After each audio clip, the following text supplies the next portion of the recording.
Méga ou Make Europe Great Again. Vous avez sans doute entendu ce slogan qui rappelle étrangement le fameux MAGA de Donald Trump. Mais qu'est-ce que cela signifie vraiment pour l'Europe? Est-ce juste une simple reprise de code populiste? Ou y a-t-il derrière ce slogan une véritable volonté de repenser l'avenir du continent? Bonjour et bienvenue à tous, je suis Quentin et vous êtes sur Fil Rouge. Aujourd'hui, on va explorer l'origine de ce mouvement, ses objectifs et surtout ses implications politiques, économiques et même philosophiques. On va se poser des questions essentielles. Pourquoi certains leaders européens adoptent-ils ce slogan? Quelles sont les réelles ambitions de ces partis et quels impacts cela peut-il avoir sur notre identité et notre avenir commun? Alors restez bien jusqu'au bout car nous irons au-delà des faits pour interroger les valeurs, les idéologies et les contradictions qui se cachent derrière Make Europe Great Again. C'est parti.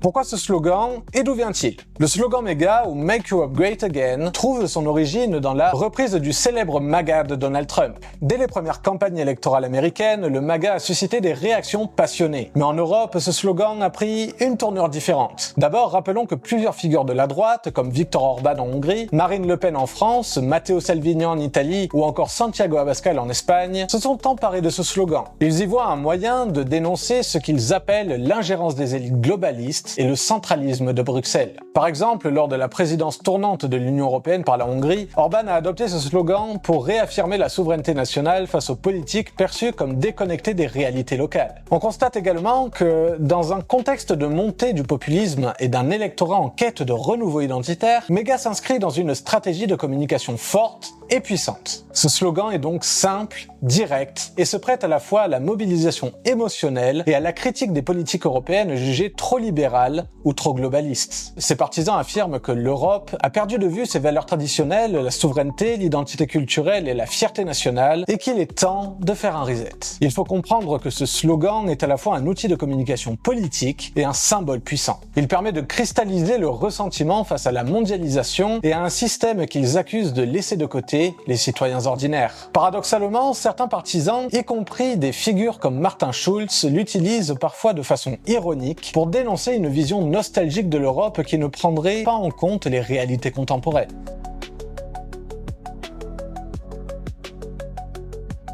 Quels sont les objectifs politiques du mouvement méga et quels enjeux soulève-t-il? En d'autres termes, quels sont les buts affichés et implicites de ce mouvement? Les partisans de méga revendiquent avant tout une Europe réaffirmée dans sa souveraineté. Ils dénoncent ce qu'ils considèrent comme une perte de contrôle des États sur leur destin national, souvent imputée à une bureaucratie européenne jugée trop lourde. Dans leur vision, il s'agit de revenir à une Europe vraie, ancrée dans ses traditions, avec une politique d'immigration plus stricte et une économie tournée vers la protection des industries locales. Sur le plan politique, le mouvement se positionne clairement contre ce qu'il appelle l'ordre mondial libéral. Il s'oppose aux mesures d'intégration imposées par Bruxelles, aux politiques environnementales jugées excessives et aux décisions qui, selon eux, nuisent à la compétitivité des nations européennes. Ce sont des arguments qui trouvent un écho chez un électorat en quête de changement. Mais au-delà des revendications immédiates, Méga soulève aussi des enjeux plus larges. Premièrement, la redéfinition de l'identité européenne. En effet, dans un contexte de mondialisation accélérée, le slogan interroge ce que signifie être européen aujourd'hui. Est-ce la simple appartenance à une institution ou bien le maintien d'un héritage culturel et historique commun? Ensuite, la relation entre l'État-nation et l'Union européenne. Méga remet en question l'équilibre actuel dans la souveraineté nationale et la coopération supranationale. Certains voient dans ce mouvement une tentative de recentraliser le pouvoir au niveau national, tandis que d'autres y voient un risque de fragmentation. Enfin, il y a la stratégie de contestation. Oui, le slogan est aussi un outil de mobilisation qui permet de créer une alternative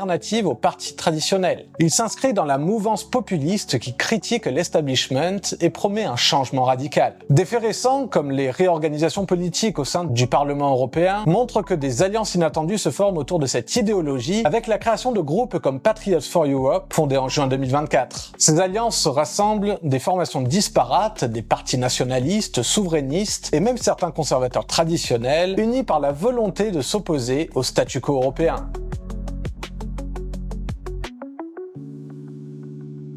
Quelles interrogations philosophiques et existentielles suscite le mouvement méga? Au-delà des discours politiques, il est essentiel de se pencher sur les questions plus profondes que soulève le slogan méga. Qu'est-ce que cela signifie vraiment de rendre l'Europe grande ou bien de rendre sa grandeur à l'Europe? D'un point de vue philosophique, ce mouvement nous force à interroger la notion même d'identité. L'Europe, avec ses multiples cultures, langues et histoires, a longtemps été perçue comme une mosaïque plutôt que comme un bloc homogène. Le slogan méga, en prônant une certaine uniformité et une référence à des valeurs traditionnelles, soulève la question suivante. Peut-on réduire la richesse culturelle d'un continent à une simple formule? Prenons l'exemple des écrits de Rousseau qui évoquaient déjà le concept de volonté générale et de la recherche d'une identité commune au-delà des particularismes. Ici, méga semble vouloir imposer une vision de l'Europe fondée sur un passé idéalisé où la souveraineté et la tradition seraient les garants de sa grandeur. Mais cette approche peut être critiquée pour son côté nostalgique et réducteur. Par ailleurs, le mouvement interroge la relation entre modernité et tradition. Dans un monde en pleine mutation où les défis écologiques,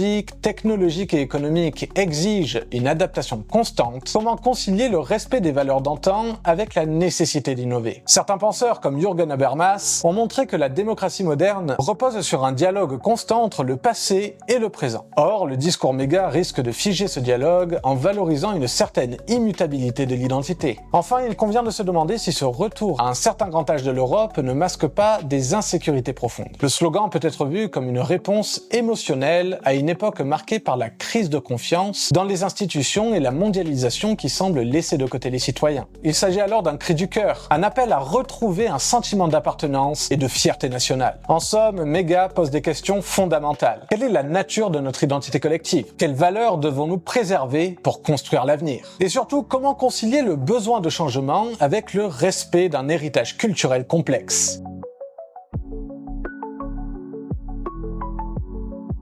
Quels sont les défis économiques et géopolitiques auxquels l'Europe est confrontée et comment méga s'inscrit-il dans cette dynamique? Abordons maintenant les aspects plus concrets. Sur le plan économique et géopolitique, l'Europe traverse une période de transformation majeure. Le mouvement méga se positionne ici comme une réponse aux défis contemporains. D'abord, économiquement, l'Europe se trouve confrontée à la nécessité de repenser son modèle de croissance. Plusieurs articles récents, notamment ceux publiés par le Financial Times, évoquent la nécessité pour l'Union européenne de réallouer ses surplus. Des milliards d'euros qui pourraient être investis dans l'innovation, la transition énergétique, l'intelligence artificielle et la défense européenne. La critique principale est que l'Europe, trop dépendante des exportations et des investissements extérieurs, doit apprendre à financer ses propres priorités. Sur le plan géopolitique, l'émergence d'un ordre mondial marqué par le retour d'une politique America First incarnée par la réélection de Donald Trump oblige l'Europe à se repositionner. Ainsi, les relations transatlantiques évoluent. Certains voient dans la remise en question de la dépendance vis-à-vis des États-Unis une opportunité pour renforcer l'autonomie stratégique de l'Union européenne. Méga, dans ce contexte, est également un appel à cesser de subir des pressions extérieures et à reprendre le contrôle de son destin. Il faut également considérer les enjeux de la sécurité et de la défense. Avec la montée des tensions internationales, notamment autour du conflit en Ukraine, l'Europe est en quête de solutions pour renforcer sa défense. Certains leaders utilisent le slogan méga pour dénoncer ce qu'ils perçoivent comme une dépendance excessive à l'égard de l'OTAN et des États-Unis. Ils prônent une plus grande coopération interne pour constituer un bloc économique et militaire cohérent. Enfin, la dimension énergétique joue un rôle crucial. La crise énergétique, amplifiée par la dépendance au pétrole et au gaz russe, oblige l'Europe à diversifier ses sources d'énergie et à investir dans des solutions plus durables. Là encore, le discours méga se veut un appel à la réappropriation des ressources et à la mise en place d'un modèle économique résilient et autonome. En résumé, méga s'inscrit dans une volonté de transformation profonde de l'Europe. Il s'agit de redéfinir le modèle économique, de renforcer l'autonomie stratégique et de préparer l'avenir dans un monde en pleine mutation. C'est un défi colossal qui demande une mobilisation de toutes les forces vives du continent.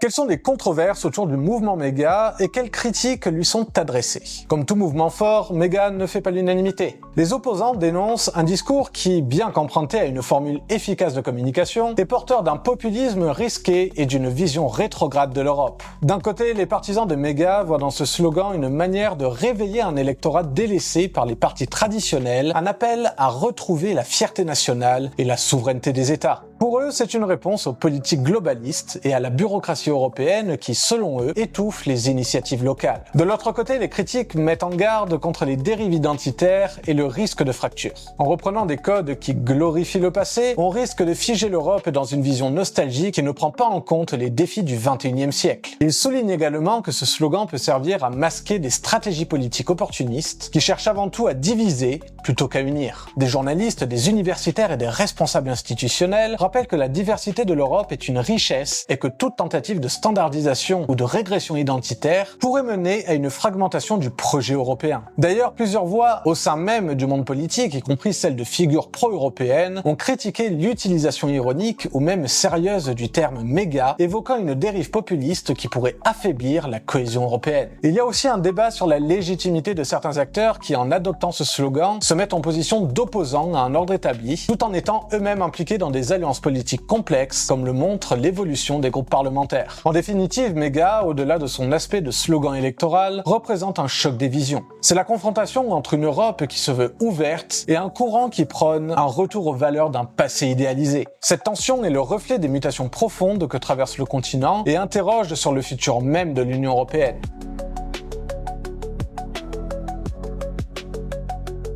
Pour conclure, le mouvement méga, Make Europe Great Again, n'est pas seulement un slogan accrocheur. Il est le reflet d'un malaise et d'un désir de renouveau qui traverse l'Europe aujourd'hui. Inspiré du MAGA américain, ce slogan a été adopté par des figures politiques qui veulent redonner à l'Europe sa souveraineté, sa fierté et une identité retrouvée. Il s'inscrit dans un contexte de crise de confiance vis-à-vis des institutions européennes et de pression internationale, en particulier avec le repli stratégique des États-Unis sous l'égide d'une politique America First. Mais derrière ce discours qualifié de populiste par ses opposants se cachent des enjeux profonds. La question de l'identité, le besoin de repenser le modèle économique et la sécurité du continent, ainsi que les risques d'une Europe fragmentée. Sur le plan philosophique, méga nous pousse à interroger la nature même de l'Union européenne et à réfléchir sur la manière dont nous pouvons concilier tradition et modernité. Alors que retenir de tout ça? Le mouvement méga est avant tout symptomatique des défis actuels de l'Europe. Il nous oblige à prendre conscience que l'avenir du continent dépendra de notre capacité à nous adapter, à dialoguer entre nos différences et à construire un projet commun qui ne renonce pas à la diversité. Et vous, qu'en pensez-vous? Comment l'Europe pourra-t-elle être à la fois grande et pluraliste? N'hésitez pas à partager vos réflexions dans les commentaires et à vous abonner pour ne pas manquer nos prochaines analyses géopolitiques et philosophiques. Prenez soin de vous et on se retrouve mardi pour une nouvelle vidéo